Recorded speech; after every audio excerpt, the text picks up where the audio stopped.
Thank you everyone. Moltes gràcies a tots i a totes per venir. Gràcies als organitzadors i organitzadores. I'm gonna switch my language to English to welcome Scott Cohen. But first of all, let me introduce myself. My name is Arnau Sabaté. I am, as Doris said, I am entrepreneur and I have a background in the music industry.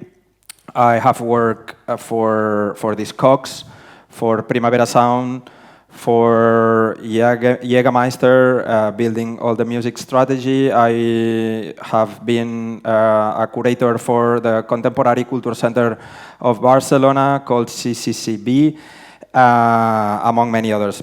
But before that, I also started in the music industry at a very young age as an independent promoter, promoting my own shows, doing my own record label. In 2022, together with Frankie, my partner, we both co-founded Gudzu after acquiring a lot of experience into the music industry. We got hooked in 2021 by a technology called blockchain and NFTs, especially at that moment. And we got so excited to discover such a technology, and we will talk about this, disruptive for the music industry. And yeah, I mean, we decided to start our own venture in this space. We founded Gudzu.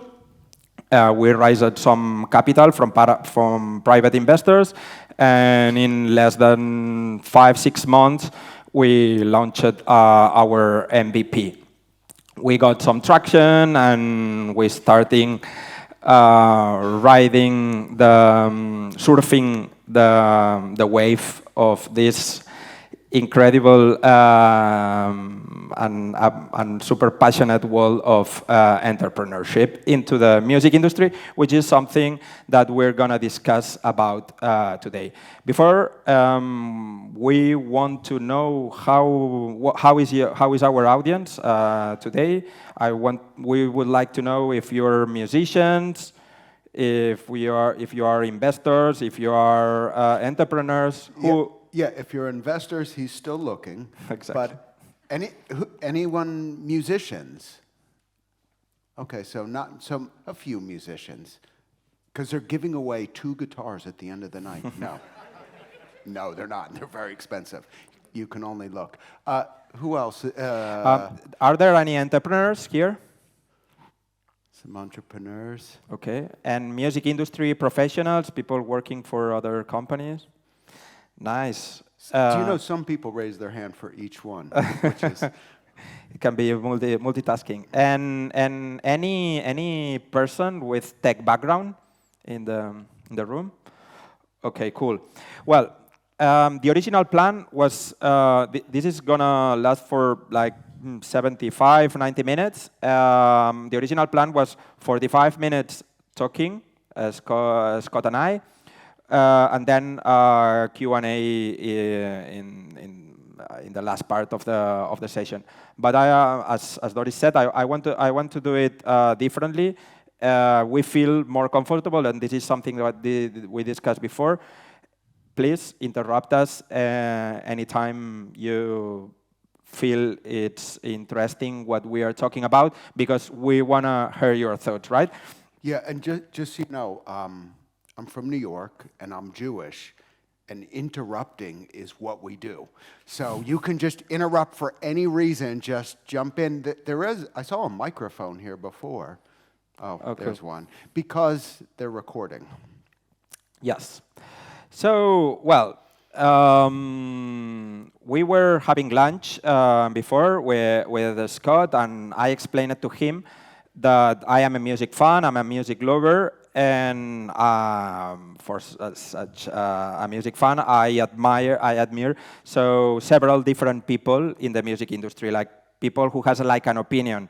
To mention a few, my favorite, among favorite people that I like is John Peel, Joe Strummer, Iggy Pop, Lou Reed, Madlib, among many others.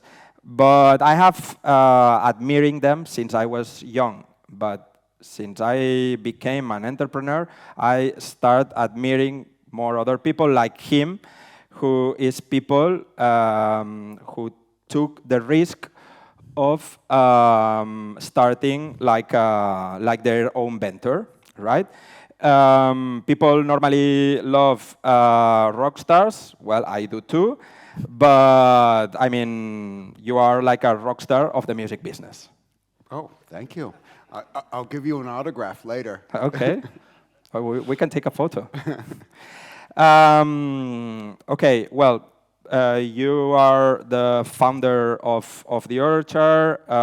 You are formerly Chief Innovative Officer at Warner Music Group, and now currently founder and CEO of Jukebox, right? Yes. Okay. Yeah, there were other things too, but those are like the big anchors. Well, welcome to Barcelona. Thanks for being here, and it's an honor for us to welcome you.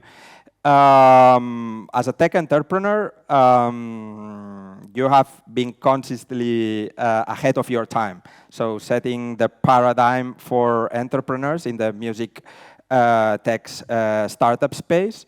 So what advice would you offer to someone like me or like the other entrepreneurs in the audience, striving the advances of the music tech startup world? So aside of the resilience. Yeah, I mean, first of all, I've always been a reluctant entrepreneur. Like, it was never my dream to be an entrepreneur. I just seemed to kind of fall into it. Sometimes, you know, with The Orchard, it was kind of out of desperation, where I had a record label with my partner, Richard Gotterer, and it was a shitty label, and we couldn't sell anything. We had great artists, but everything else was bad. And so we kind of had to reinvent a way that we could survive. So you know, we got into, you know, this new technology back in 1995, and that was the World Wide Web, you know, when the web was no videos, no photos, no music. But it was the new technology. It reminds me a lot of, and we may talk about it later, about blockchain, you know. It was just immersing ourselves in and leveraging it, not because I had this great dream of being an entrepreneur in you know, music distribution, because also that's so unsexy, you know. If you're going to be in the music business, be something cool, but that was not cool. So first and foremost, I didn't start as like thinking I was going to do something amazing. It was just being a bit desperate. But the advice I would give, which has changed over the years, is funny, because the first time I ever said this was at the London Business School. There was the graduation of the executive MBA program, and I told them, when you're starting a business of any sort, never write a business plan. Like, don't make a spreadsheet of the financial projections, because everything will tell you, don't do this. This is a stupid idea. You can't make any money. You can't succeed. If people went into starting a new business of any sort and wrote the business plan and looked at the financial model, you would walk away from your own idea. Better to be a little bit naive. Better just to like start and do things, because also, however you start, it's probably not going to be how you finish. So just start doing it, making those mistakes. You know, more commonly they use the words like pivot and, you know, but just jump in, start doing it, and then see where it goes. Because I don't think you can be an entrepreneur by writing out a business plan to begin. Good. Oh, and so when I thought they were going to throw me off the stage at the London Business School when I said that as well. They were like, what the fuck? First of all, the students just spent $100,000 to get this education to learn how to do a financial model and a business plan. And then the people that invited me to speak were like, shh, don't say that. So, sorry. No. Well, that's like definitely a good advice. But what I'm more curious about is that you have like a very successful career. You sold The Orchard to Sony, and you after acquired like a C-level position in one of the top record labels. My question is that while somebody else would have probably get like a retirement, why did you go back to the very beginning and start entrepreneuring again? Just to be clear, the other person that asked me this question is my wife. Like, what the fuck are you doing now? No, we're supposed to be retiring. It was funny because, after The Orchard was sold to Sony, I hung around for a few years, and it was good. I mentioned this to you at lunch today. You know, it was really nice. I hung around there. They treated me so wonderfully with so much respect. But at the end of the day, I felt like I was kind of done. Like, what more do I need to do after more than 20 years of The Orchard? Like, I felt like I'd done everything I needed to do. And so I actually was going to retire.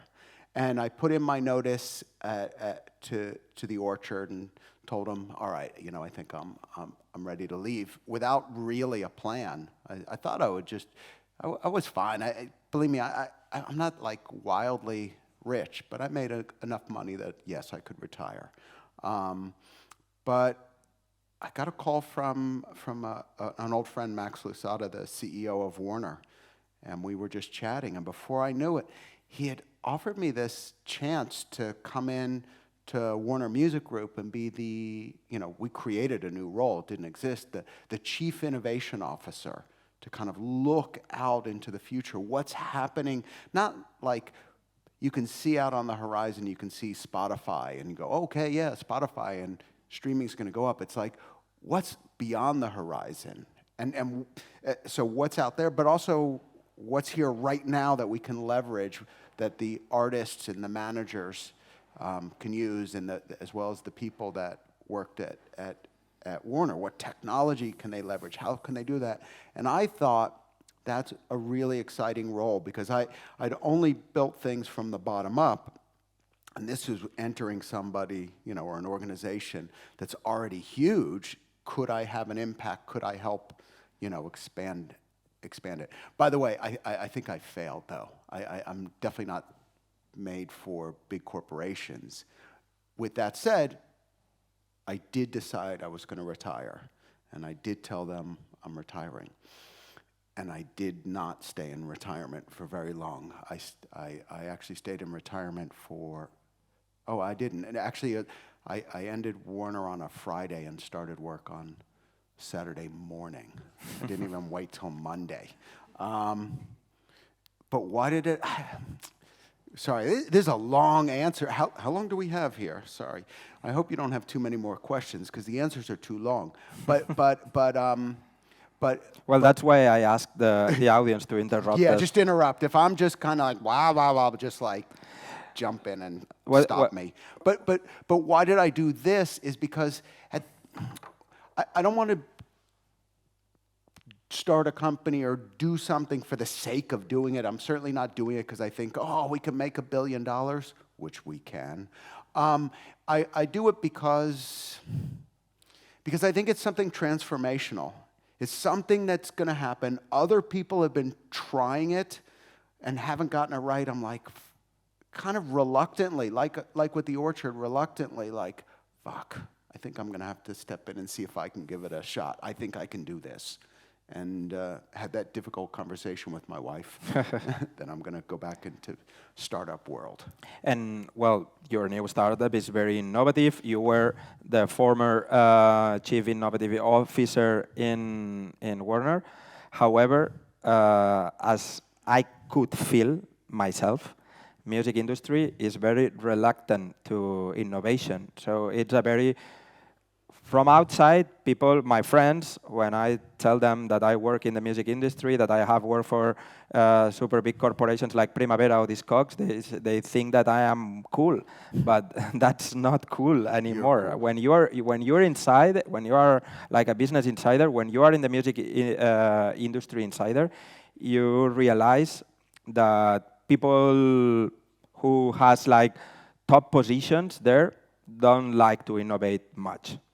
Am I right? You're right and you're wrong. It's both. It's funny because the bigger the organizations are, the more things they have at risk. You know, if you just go back to like the 90s in the early days of the internet, you know, if you said to labels, you know, stop selling CDs, just go online, and you're just behind, you're the times, you don't want to do it.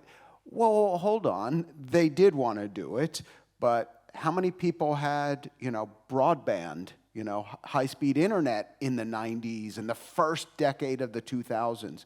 There weren't things like iPhones you know, how could you get that music in your car? Because lots of people like to take the CD and put it in their car, and that's how they consume music. So it felt like they were holding back, and there were people that were holding back.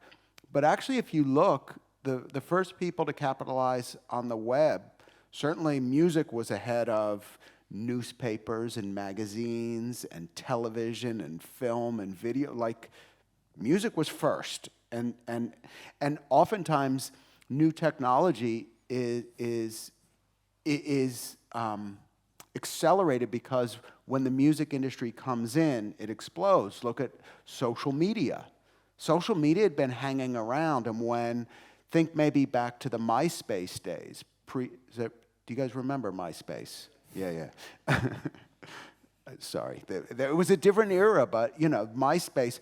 But when musicians started putting profiles, that was like game-changing. And the moment that Facebook opened up to people that were, because originally it was only for people at, first at Harvard University, then only in universities, and when it opened up to the world, the first people that jumped in were the music industry to leverage social media, and that's what brought the users in.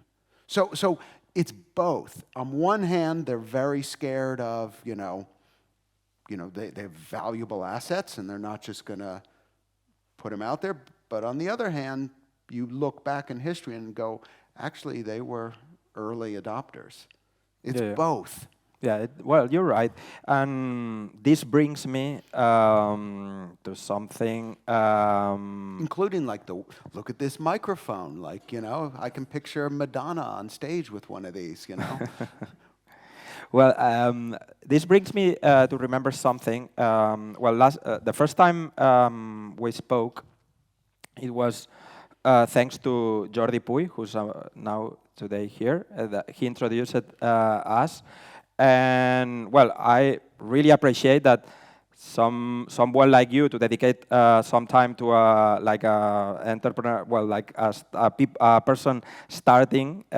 He told me, no, he said, you got to meet this guy. He's the most important person in the Spanish music industry, not just Barcelona. And I said, okay, I'll take the call. You don't take the call of all the entrepreneurs.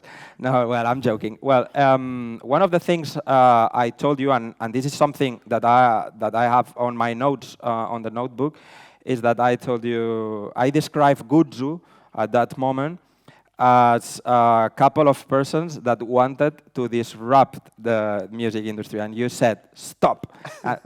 Sounds like something I would say. You said, don't talk about disruption in the music industry as majors and established companies dislike this notion. And, I mean, that's because they don't like innovation. No, it's because... It's not because they don't like innovation. By the way, that sounds exactly like something I would say, so I'm sure I said it. It's because what you were offering wasn't going to disrupt them. It was to enable them to generate more revenues, to get closer relationships with the people that consume their music. It was an enabling technology. Disruption sounds like you're going to get them out of their business and you're going to replace them. And if you start talking to the music industry about how you're going to disrupt them, which means replace them, then they're going to say, get the fuck out of my office. Like, why would somebody want to engage with you? If you came to me for a meeting and say, I have some disruptive technology for you, I'd be like, whoa, you're going to disrupt me? Then why would I want to have a meeting with you? Or if I do, I just want to hear your idea and I'll steal it. Because guess who has more money? Like, you want to be their partners. You have a great business, the recording business, the publishing business, live business, merchandise, whatever their business, it's great. And what I developed can help you be even better. Here's something that you're not doing, but our technology can do, or our company can do, or here's something you're not doing, and this adds a whole nother dimension to it than they're in. And that's coming because I was in that seat, at the majors. Yeah. No, absolutely. When you heard the explanation, it makes total sense. Well, what I now want to discuss is just to get into more hot news into the music industry. Originally, I wanted to ask you which are the problems of the music industry nowadays, but this could be entail a very long answer. I'll tell you my answer. Okay. Music industry has a problem, and is that fans don't want to pay for music. Are you agree with that? No. I mean, for the last 10 years, recorded music has gone up in value, and another 10% this year. More people around the world are coming on board and paying for music, territories that historically never paid. That's right, but this entails another problem. So there's a lot of people paying subscriptions to DSPs like Spotify. This means that the royalty pool increases, but at the same time, this brings us to another problem. At the same time, there's more people paying for subscriptions. There's much more people producing music, and there's AI who's producing music as well. And that means that the retribution for the artist decreases. Can I keep disagreeing with you? Of course. And I really like you, but I think it's better if I disagree. I mean, I could just go, yeah, but I don't agree. You have to think of it this way. The music industry, and I use, let me even back up one step, because I said the word music industry. Think of it this way. Think of 3 different categories. There's music, right? And anyone today can make music. By the way, well, I guess you could always make music, but when I say anyone, you don't even have to have talent. Like, there's technology there that anyone can make music. Anyone can make recordings. Again, in the past, we don't have to go back that far, that to make a recording was expensive. You had to know, and you'd have an engineer and a producer and go to a studio to make any kind of quality music. But in today's world, anyone can make music. Anyone. So that's music. Then there's the music business. Now, you want to make money from your music? There's a million ways to make money from music today, more than ever, ways that you can make money, be clever about it. And, it can be anything from like standing on the corner and, busking. I don't know if the translation for busking, somebody throws some money in a hat. Like, you can make money from music, that's the music business. But then there's the music industry. The music industry is where there's global superstars. That's something different. And a lot of people don't understand where they are. Some people are making music and somehow think they're in the music industry. Or they even think they're in the music business and wonder why they're not getting paid. They're just making music. The music industry is something very different. It's like, you know, the film industry, where films end up in the cinema is not the same as me shooting a video on my phone. They're different. You know, anyone can take a video. Not everyone can be Quentin Tarantino. What was the question? Sorry. Tell me. There was an important point I was going to make at the end of this. No, I mean, every time there's more people paying for subscriptions, but at the same time there's a lot of people making music. So this makes a dilution of the royalty pool. Sorry, thanks for reminding me. Probably they forgot too. But here's the thing. The music industry, this is where I was starting, the music industry has always been a popularity contest. So it doesn't matter what era or what genre or what format or what payment model. Like, it didn't matter if you were Frank Sinatra or Elvis Presley or, I don't know, the Beatles or Madonna or Drake or Beyonce. It doesn't matter. If you're the most popular, you make a shit ton of money. You just do. All the most popular artists have always made money. And no matter what era, no matter what genre, no matter what format, no matter what payment model, everyone else fucking complains. So you hear complaining of people that used to be famous, and they're not famous now, and they think the reason they're not making money is, well, now everyone streams and there's no money in it. Well, I don't know, talk to Justin Bieber or Taylor Swift. I think there's a lot of money in streaming.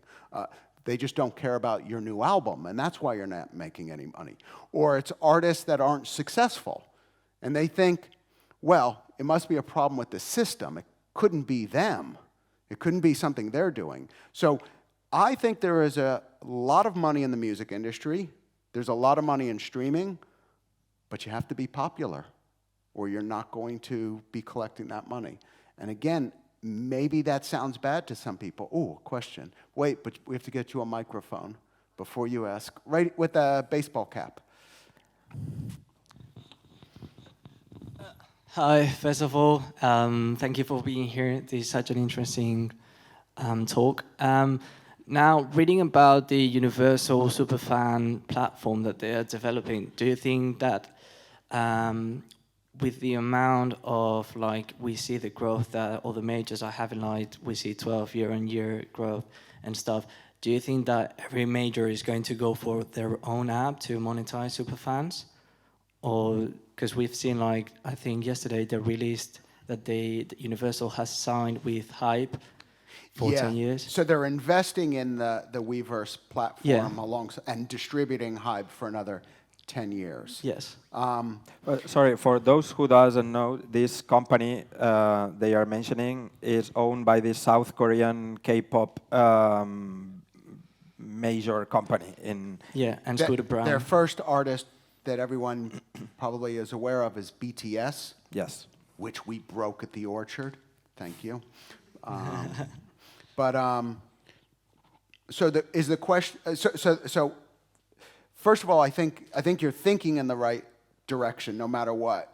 I'll give you one of my long answers. Okay. Yeah. So for sure. I think about it first in the notion of the super fan, because it's great that the majors are starting to kind of switch on about the super fan, because music, for as ubiquitous as music is, it's everywhere. It's part of people's lives. You can't go anywhere, a bar, a restaurant, a shop. Music is playing. It's now people have streaming platforms, so more people than ever are consuming more music than ever. It's everywhere. Yet somehow it's still wildly undervalued. So think of it this way. If I was passionate about, music, I don't really spend that much money on music. You do because of your vinyl collection. But think about it this way. Let's say I liked, yoga, right? How much would somebody that likes yoga spend? They go to their yoga classes, they buy, the spandex yoga pants, the block that you need. They spend money. They go on yoga retreats, and they'll fly to India, and they spend a lot of money, thousands and thousands of euros on a hobby like yoga. I don't know if yoga would be considered a hobby. Or let's say, does anyone in here ski? Who skis, right? So let's say you go skiing. Like, holy shit, you got to fly to the mountains, you got to rent the gear, because if you're going to buy it, there's a few thousand right there. If you go away for a week of skiing, you're going to spend thousands. It's very hard. Maybe you could get away for under 1,000, but really hard. You're going to spend a lot of money. And you don't even have to be passionate about skiing, and you'll spend $2,000, like boom. But if you're passionate about music, let's say you go to a couple of big concerts a year, a couple of local shows, Sidecar. Let's say you have a 10 euros a month Spotify subscription, you buy a few pieces of vinyl and some merch. We would struggle to get a passionate music fan to spend 500 euros a year. It's so undervalued, which also tells me massive opportunity. Massive opportunity. And so, one, the majors have kind of switched on and said, yeah, we're not getting enough money out of our superfans. And because what do we have to sell them? A live show, some merch, recorded music. Like, it's not the... So they're trying to think of what else they can do, and why Universal invested and partnered with Weverse in South Korea is because they get much cleverer around how they can engage and monetize superfans. But your question was, will they each have their own platform? Sorry. How about that for a long intro to will they each have their own? That's great. They may, but I still think people seem to kind of coalesce into single spaces in the end. Like, every artist has their own website, but typically people go to social media where every Insta page is there, or onto TikTok, or into Spotify. Yes, you could do it over there, but people seem to like to come into a place where everything is. And do you think that superfans are easier found in local markets, since they can see the artist right there? Because there's this term that is going around called localization. And in European countries, like music in the mother language of the country is kind of rising up a lot. Do you think that is because they have the opportunity to see them live a lot more than international artists that maybe since COVID haven't been here much? It's an interesting thought. I mean, one thing that I think is driving that is rap and hip hop, because as that has become one of the most dominant genres in the music that's on the charts, that kind of only works in local language. Like, if you're like some Moroccan kid that lives in Paris in the ghetto, you're not going to really rap in any other language than French. And even the French you use is going to be like really rough and slang. So I think that's part of the localization, is because of the genre itself. But I don't know. I haven't done a study on that. I bet you Shane Shapiro can do. Jordy, has Shane done any research on this? I think so. I think that he has one or two pieces on it, but yeah. I don't know the answer why, but it's definitely the trend in most countries is to have localized repertoire. Well, thank you very much then. Well, thank you for interrupting. We're willing for more questions. Any more questions? And in fact, superfans was one of the things I wanted to raise during this conversation. It was super interesting. One of the other hottest news of the last week, or this week, I don't remember, is that James Blake promoted this new platform called Vault FM. Apparently, for those who doesn't know, this company is founded or promoted by the founders of Sound XYZ, who's probably the most successful music on-chain or music NFTs platform. And it's like a direct-to-fan music platform, which is kindly related to superfans. Do you think that blockchain, and now I'm talking about finally about blockchain. Yeah. How long have we been talking? Finally, 40 minutes in, and finally you're happy now, right? You've been sitting in the back like, come on, let's get to the blockchain. So do you think the mass adoption for blockchain or crypto, Web3, whatever, will come through this kind of platforms? This is one question. And my second question is, this platform will be successful because it's promoted by James Blake, but not many other platforms will be successful because, I mean, it is a niche, right? A couple of there's a lot there because we have time, right? So I can just keep giving these long, drawn. Oh, do you have a question? Nada. No, we have time, but okay. Still, we have a half an hour. Okay. Yeah. We'll talk because now it's blockchain time. This is right in your world. And we haven't started talking about jukebox. Oh yeah, you can Google it. jkbx.com. Now you don't even have to Google it. Blockchain. Yeah. Okay. So it is related to the superfan issue, which is really interesting because I can remember in the mid '90s, you know, the promise of the World Wide Web was much like the promise of Web3 and the blockchain, which is this direct connection. Because before the web, you know, the music industry had no idea who their audience was. They knew how many people, you know, came to a show, but they didn't know who they were, and they came in and left. Then you know, people listened to music on the radio. Remember the radio? They listened to, I used to have one of those back in the 90s. People listened to the radio, and we knew how many times a song was played, but again, no idea who was on the other end of it. The same thing was selling CDs, you know. People bought them in a shop, and you knew how many units, but that was it. And the web was going to change everything. And it didn't. It actually got worse. So if you build up from an artist perspective a fan base on social media, and you're then the fan that's following that artist on social media, you're not connected to them. You're not following them on social media. You're following the social media platform. And when you're building the audience from the other side, you're not building your audience. You're building an audience for that platform. And you don't actually have a connection.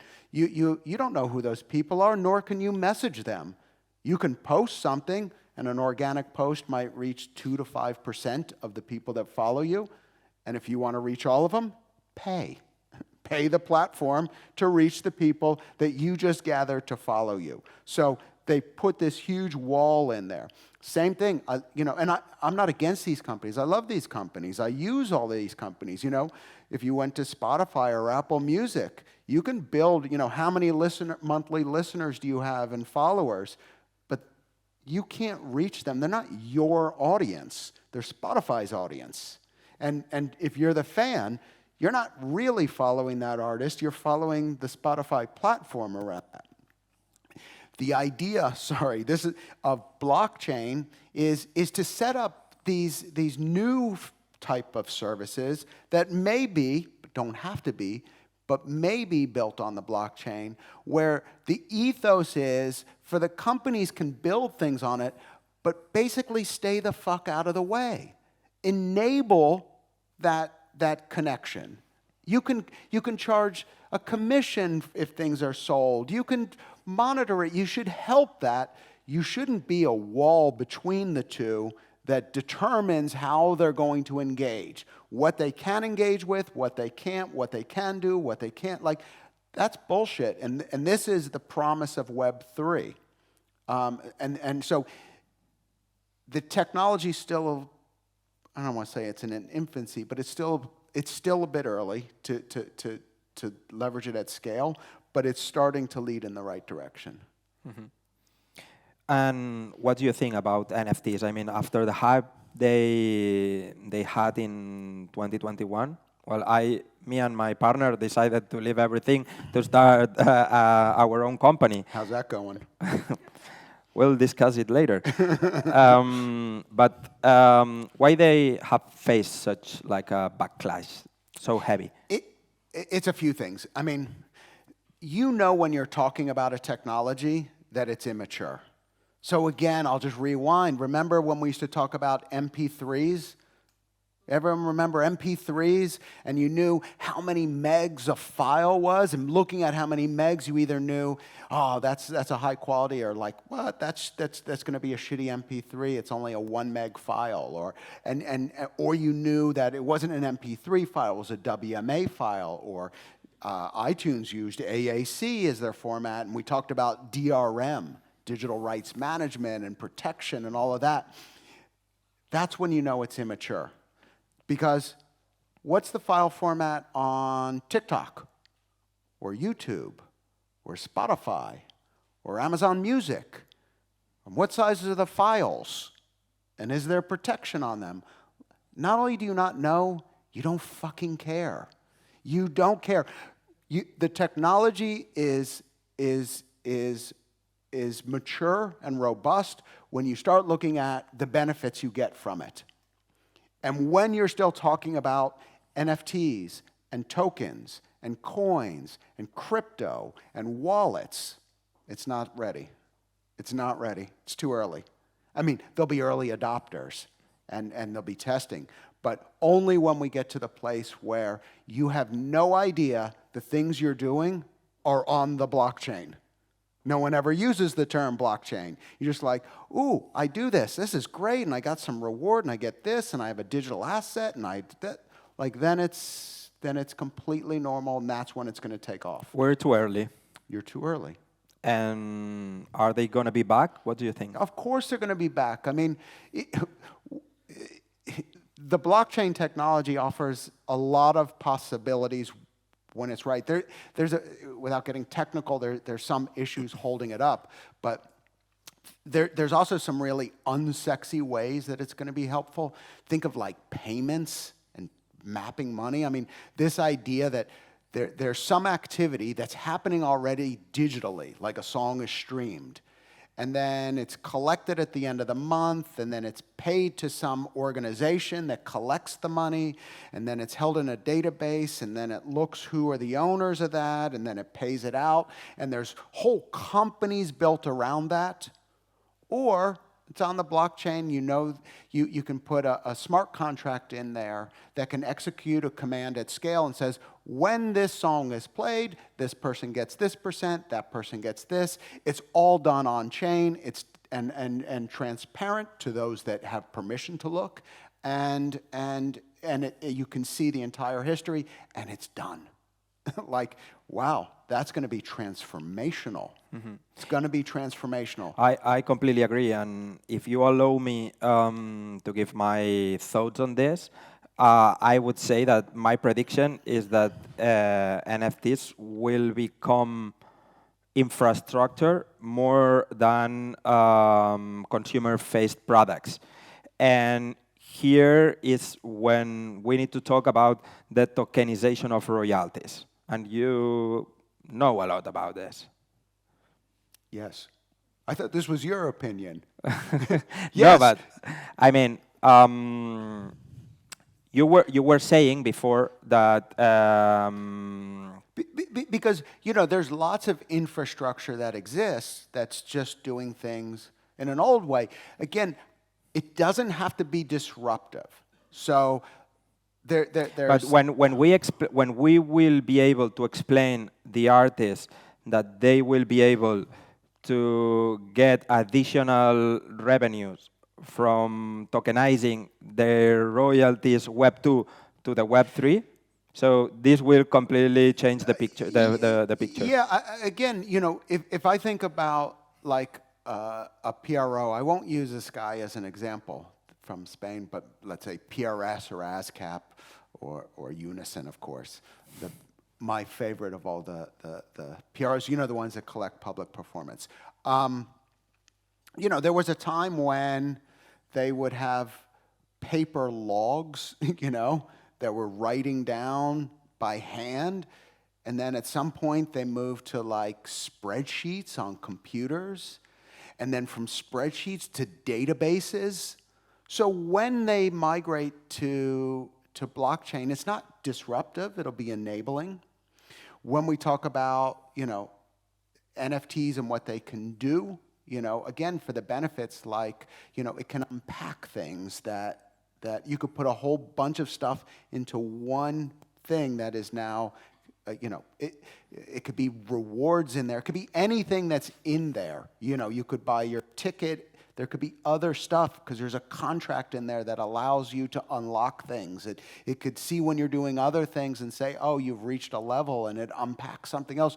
There's a lot that can happen. The consumer won't know it, but they'll just be getting all these great benefits. The same way that the consumer doesn't know that, you know, I don't know if you, I don't know, some people fly a lot or stay in hotels and earn points and they get things, but you don't really care that the data is being stored in a SQL database. Like, that's kind of irrelevant to you, or it's being stored in, you know, AWS in the cloud. Like, that kind of stuff is irrelevant. Just what are the benefits? I do things, I get some benefit, and blockchain, you know, the promise is that it makes it more fluid, that it's faster, simpler, and there's a single source of truth.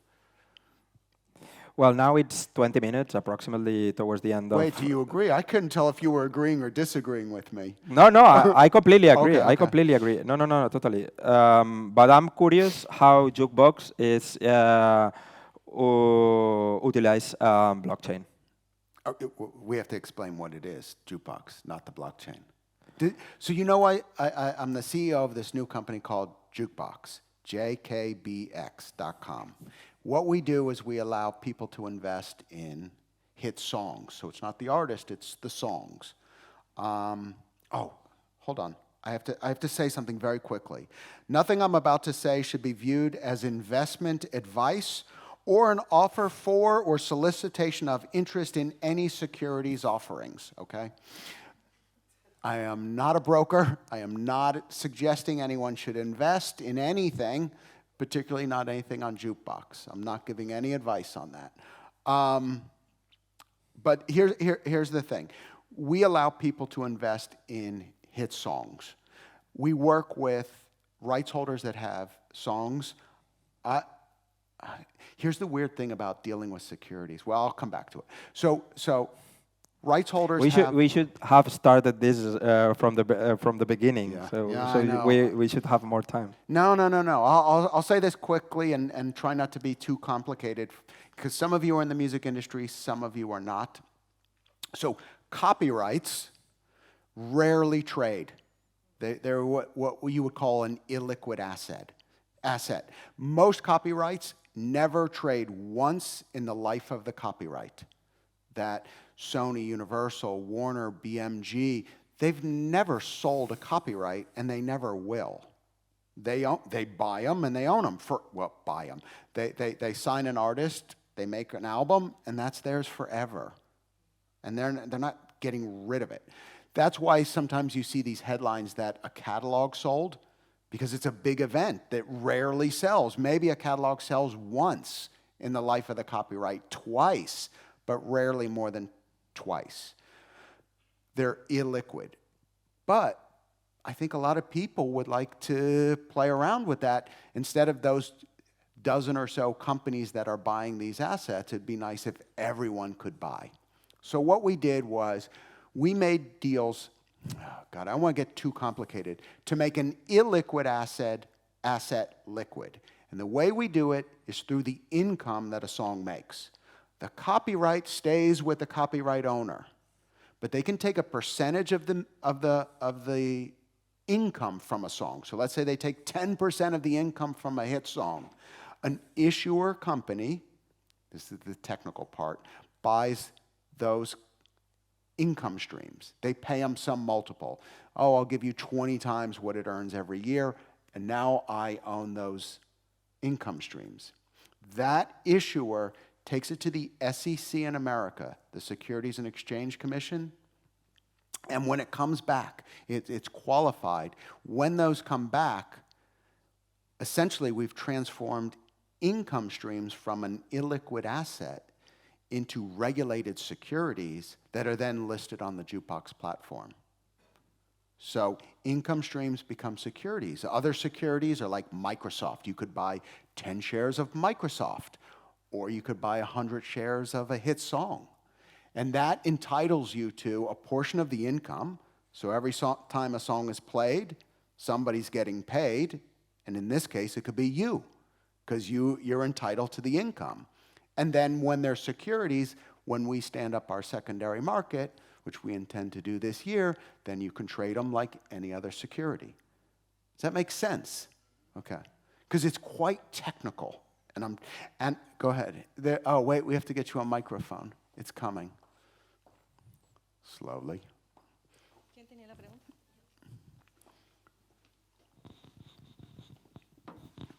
Hello.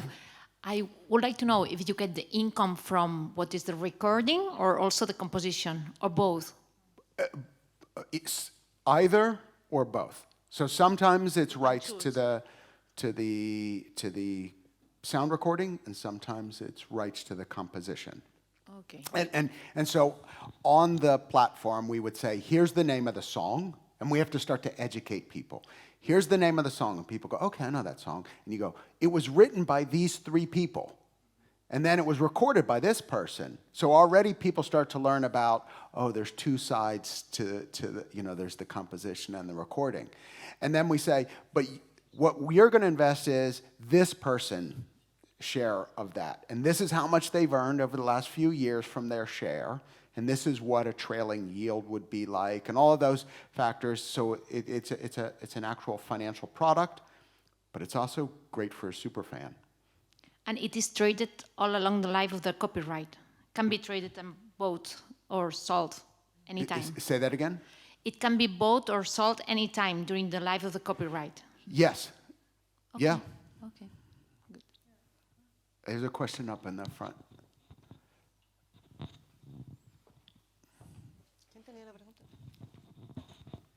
And what could you tell about Jukebox and your ideas about retail investors and institutional investors when it comes to music as an asset class? When it comes to retail investors, do you think about superfans, or do you think about people who like to invest and look for alternatives? A super good question. I will break it down as retail investors means the regular people. Then there's institutional, and which is, big companies, and accredited, which are just rich people. So there's institutional and accredited, or retail, which is just the general public. What we did was we did a big piece of market research to segment our audience. Because when you have a new product, it can't be for everybody. And on day one, you have to choose your audience. So the first segment we have, we named them the multi-alts superfan. And what that means is, in the past year, they've bought at least 2 alternative assets. So an alternative asset could be Bitcoin. It could be an NFT. It could be, go on, has anyone heard of Masterworks, where you can buy a piece of a Picasso or things like that? So these people have already bought an alternative asset, so they understand this. It's not like so new to them. They've done it for farmland or artwork or an NFT, and now they go, oh, and I could do it for music. So it's a very small step. The other thing is we call them the multi-alts superfan, because they also self-identify as superfans of music, which means they go to big concerts, but then they'll go to little ones because they want to discover something new and early.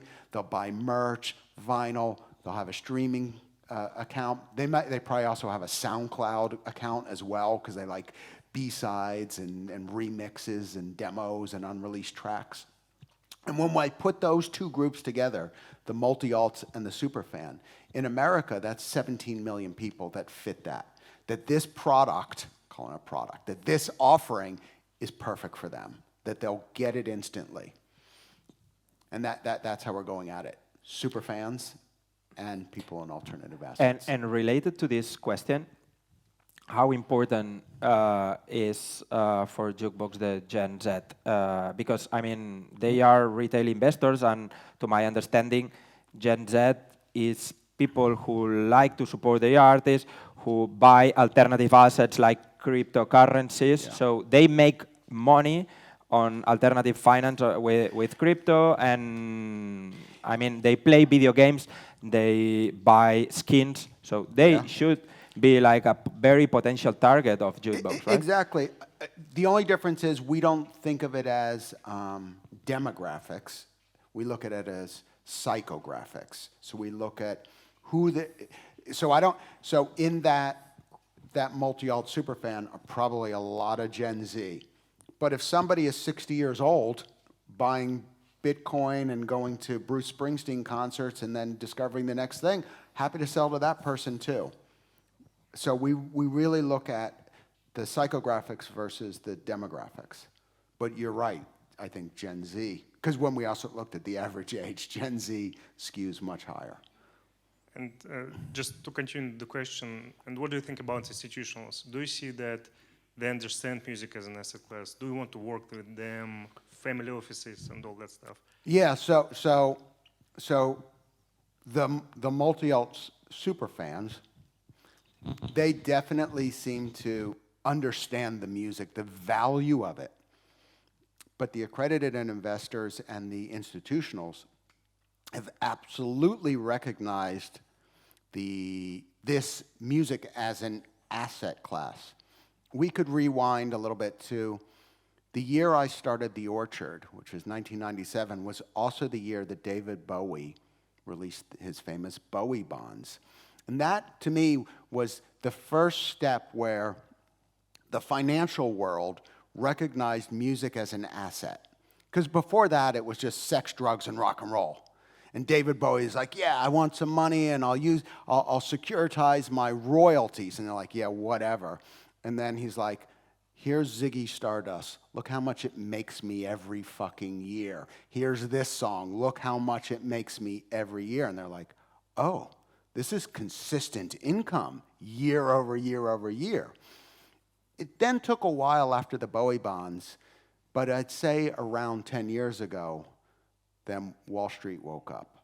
So they started buying up these catalogs. And we're talking about the biggest players, KKR, Blackstone, BlackRock, Apollo, like the biggest. A lot of family offices are kind of elbowed out. So we're putting together packages where even they can get into this asset class.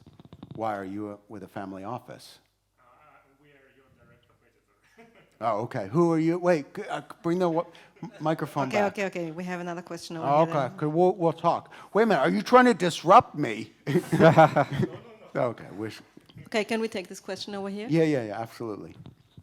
Well, I was just wanting to ask you what would be the difference between your business model and Bowie's securitization? So for Bowie, a few things. One, it was only for institutional investors. So a retail investor was not permitted to invest in it. Two, it had a very short term on it. It wasn't open-ended. It was more like a bond, where these are securities, tradable securities. So it's a little different. But hats off to David Bowie, who had the vision to think about things differently.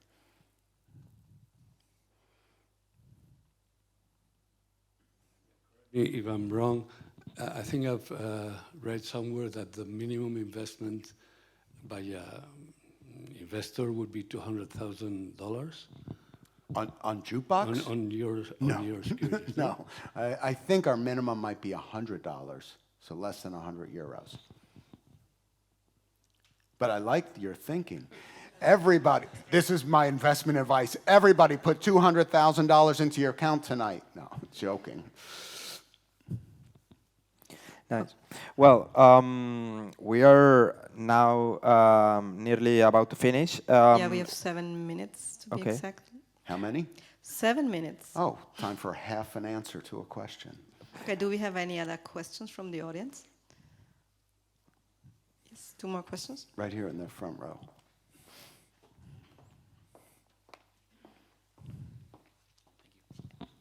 Scott, thank you for being here today. I was listening to a podcast of you on music business worldwide, where you talked about the capital needed by Jukebox to, forgive me if I'm parsing my words, but acquire the rights or reserve the rights to the future income, and it came in like very optimistically above what you had anticipated and what the industry anticipated.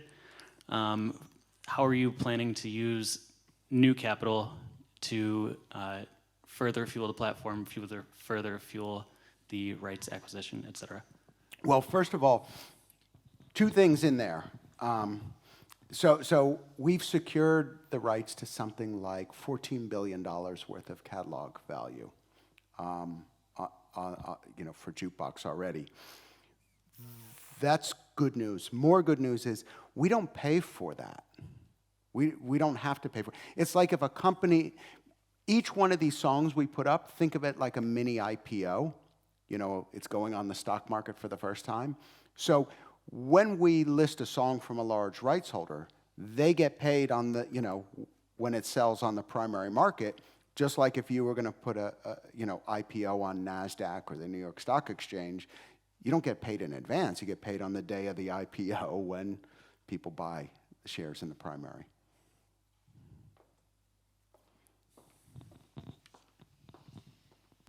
Thanks.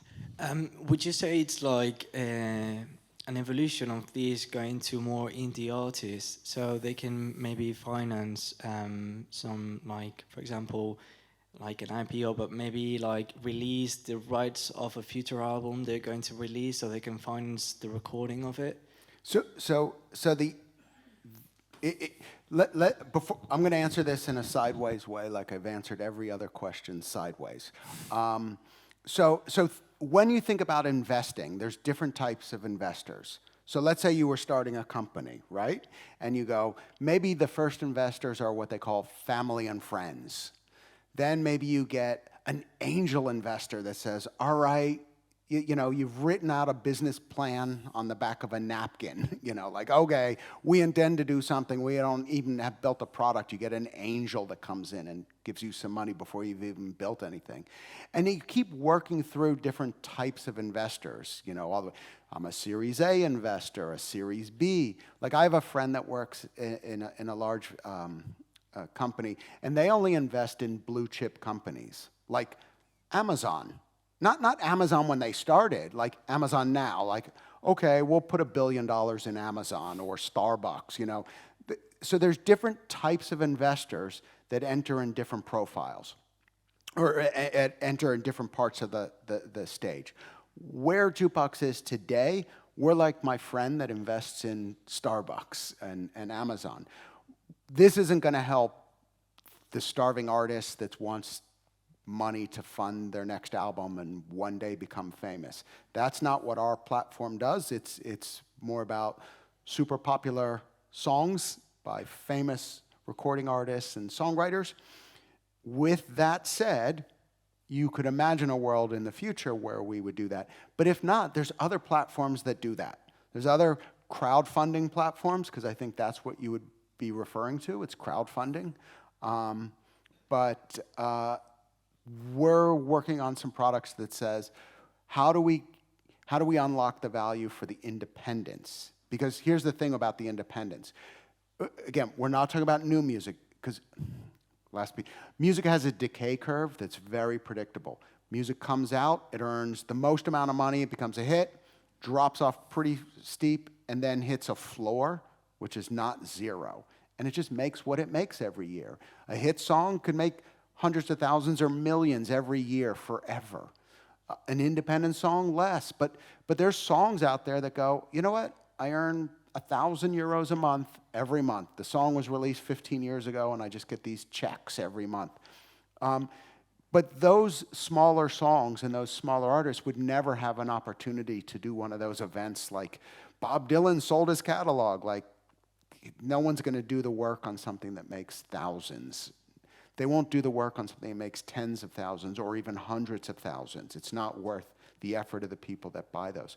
So we're trying to create an opportunity to say, so not the funding of a new thing, but if you have existing revenue streams, how can we put it together maybe in a fund with other songs and allow those smaller independents to say, I have this income stream, God, I would love to sell part of it because, you know, if I could get 15 times multiple on it, I can do something with that. Any other questions? I think we're at the end. We're done or we have time? Well, actually, we have time to do some networking. Sure. So if you want to join us at the bar, there are free drinks. Scott and Arnau will be there also. So take your turns. Before you all leave, just a few finishing words. Thanks very much for coming during the Easter week. We are really happy to see the room so full. And also, we have another talk in May. It's the 25th of May, Eva, right? If I remember. And we're talking about data-based decision-making in the music industry. And we're going to have Tom Ray from Ticketmaster and Jordi Aruela from the Barcelona Music Lab. And he's also the director of Korea Festival. So we are keeping up with the great talks. And thank you very much to both of you. And let's have some beers now. Thank you so much. Thank you very much.